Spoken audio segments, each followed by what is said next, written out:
मेरा नाम सना है। मैं गाजियाबाद की रहने वाली हूँ और मेरी शादी भी गाजियाबाद में ही हुई है। मेरे पति का नाम साहिल है और हमारी शादी को 2 वर्ष हो चुके हैं। जब मैं अपने कॉलेज में थी तो मैं अपने कॉलेज की सबसे सुंदर लड़की थी और सारे लड़के मेरी जवानी के पीछे पड़े हुए थे, परंतु मैं किसी को भी भाव नहीं देती थी। मेरे लिए एक रिश्ता मेरे दूर के रिश्ते में से आया था, परंतु मैं शादी नहीं करना चाहती थी।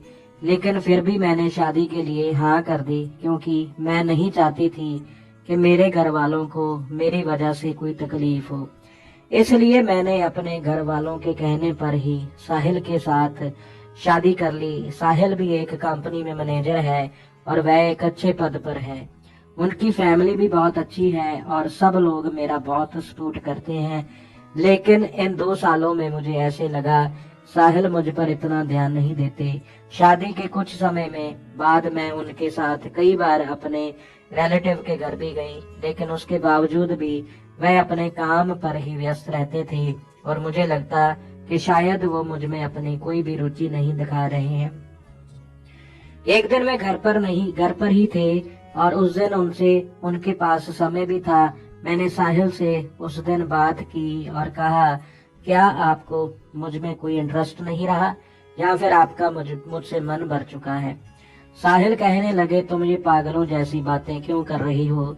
मैंने उन्हें कहा, मुझे तो तुम्हारे व्यवहार से लगता है कि अब मुझ में भी कोई इंटरेस्ट नहीं दिखा रहे हो और ना ही तुम मुझसे प्यार करते हो। शुरू में तो तुमने मुझे बहुत ज्यादा प्रेम किया, अब तुम मुझे ना तो समय दे पाते हो और ना ही तुम्हारे पास मेरे लिए वक्त है। साहिल कहने लगे, मैं अपने ऑफिस के काम में इतना उलझा रहता हूँ कि मैं तुम्हें वक्त नहीं दे पाता। यदि तुम मेरी जगह एक दिन काम करके देखो तो तुम्हें पता चल जाएगा कि मैं कितना ज्यादा बिजी रहता हूँ। मैंने साहिल से कहा, मुझे ये बात तो पता है कि तुम बिजी रहते हो, लेकिन उसके बावजूद भी तुम थोड़ा बहुत समय तो मेरे लिए निकाल ही सकते हो। पहले भी तो तुम मेरे लिए समय निकालते थे और मुझे अपने साथ घुमाने के लिए लेकर जाते थे। साहिल मुझसे कहने लगे, मुझे अब अपनी फैमिली प्लानिंग भी करनी है, उसके लिए ही मैं ये सब कर रहा हूँ ताकि मैं किसी अच्छी कंपनी में जॉब कर पाऊँ।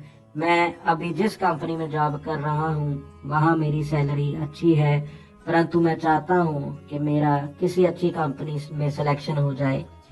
लेकिन जब मैं यहाँ पर अच्छे से काम करके दूंगा उसके बाद ही तो मैं किसी कंपनी में अपनी प्रोफाइल दिखा पाऊंगा। मैंने उनसे उसके बाद ज्यादा बात नहीं की और मैं वहां से उठकर अपने कमरे में चली गई।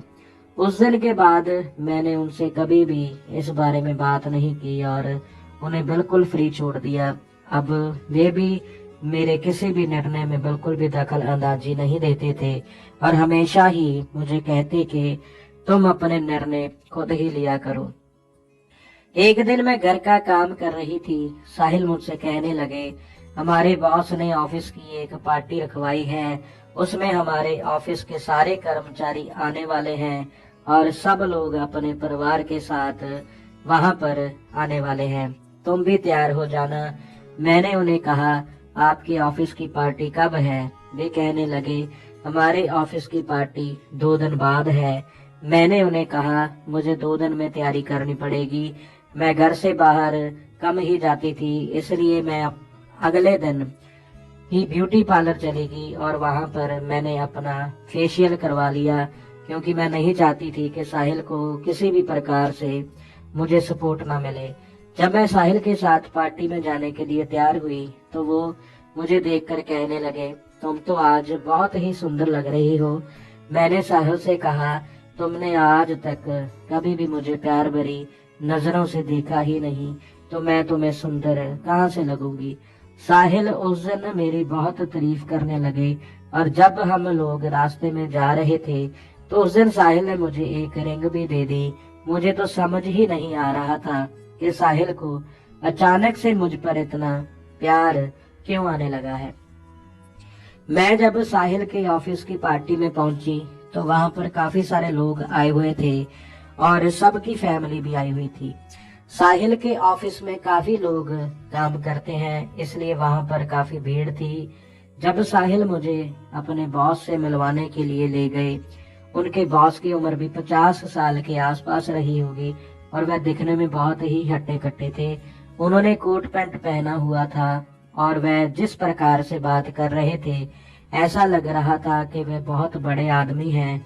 उन्होंने मेरे पति को कहा, आप लोग पार्टी एंजॉय करो।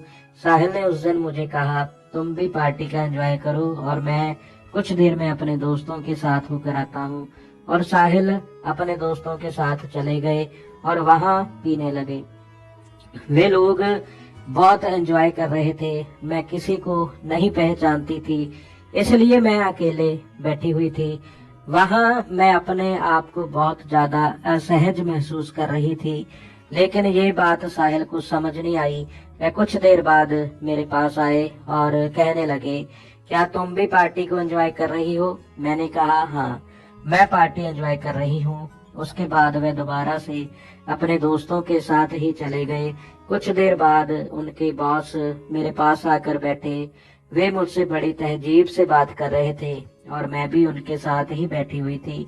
साहिल मुझे देख रहे थे और वह अपने दोस्तों के साथ ही पीने पर लगे हुए थे। तब साहिल के बॉस ने मेरा हाथ पकड़ा तो मुझे थोड़ा अजीब सा लगा, लेकिन जिस प्रकार से उनका शरीर था मुझे भी लगा कि एक बार तो मुझे क्योंकि मेरा भी मन था, मैं भी उनके साथ वो करने के लिए तैयार हो चुकी थी। मैंने भी हामी भर दी और उनके साथ चल दी। वो मुझे बाहर एक रूम में ले गए। जब उन्होंने मेरे काले रंग की साड़ी को अपने हाथों से, तो वो कहने लगे, तुम्हारा बदन तो किसी परी से कम नहीं है। उन्होंने मुझे अपने पास बिठाया। धीरे धीरे उन्होंने ठाकुरों को दबाना शुरू कर दिया। उन्होंने अंदर से ठाकुरों को बाहर निकालकर रसपान शुरू कर दिया। वो बड़े अच्छे से रसपान कर रहे थे और मुझे भी बहुत आनंद आ रहा था। काफी देर तक उन्होंने ऐसे ही किया। अब उनका कबूतर भी पूरे जोश में था, तो उन्होंने भी अपनी पूरी तैयारी कर ली थी। जब मैंने कबूतर को देखा तो मुझे लगा कि आज तो ये मेरी इच्छा पूरी कर ही देंगे। मैं भी कबूतर को प्यार से दुलारने लगी थी। वो इतना खुश हो गए कि उन्होंने मुझे बेतहाशा प्यार करना चालू कर दिया। जब उन्होंने गुफा के अंदर हाथ डाला तो मैं भी उत्तेजित हो गई। अब मैं चाहती थी कि वे कबूतर को भी गुफा की सैर करवा ही दे। मैंने उनको अपनी तरफ से अब पूरी सहमति दे दी थी। अब कबूतर भी गुफा की दरार में टिक कर और आगे पीछे होकर अंदर प्रवेश कर ही गया। मैं भी अब पूरे जोश में थी। कबूतर काफी पला हुआ था और गुफा भी बहुत कसी थी। फिर भी कबूतर कड़ी मेहनत के बाद गुफा में घुस ही गया। जैसे ही कबूतर अंदर गया तो मैं दर्द से चिल्ला उठी, लेकिन उन्होंने मेरी चीख को नजरअंदाज करते हुए कामकाज और तेज कर दिया। जिस प्रकार से वे काम कर रहे थे मुझे बहुत अच्छा लग रहा था। कुछ देर बाद उन्होंने और भी कई तरीकों से काम को अंजाम दिया। अब शायद वो भी काम करके थक चुके थे और मैं भी बेहोश निडाल हो चुकी थी। तो आखिर में सारा कामकाज निपटा कर हम दोनों फिर से पार्टी में शामिल हो गए। किसी को कुछ भी पता नहीं चला। कुछ समय बाद उन्होंने मेरे पति का भी प्रमोशन कर दिया और मेरे पति की सैलरी भी बढ़ा दी, लेकिन मैं अभी भी उनसे मिलने जाती रहती हूँ। तो दोस्तों, कैसी लगी आपको ये कहानी? ऐसी और भी रोमांचक कहानी सुनने के लिए हमारे चैनल को जल्दी से सब्सक्राइब करें। वीडियो अच्छी लगी हो तो लाइक करें, शेयर करें और कमेंट करें और बेल आइकन को प्रेस करना मत भूलें।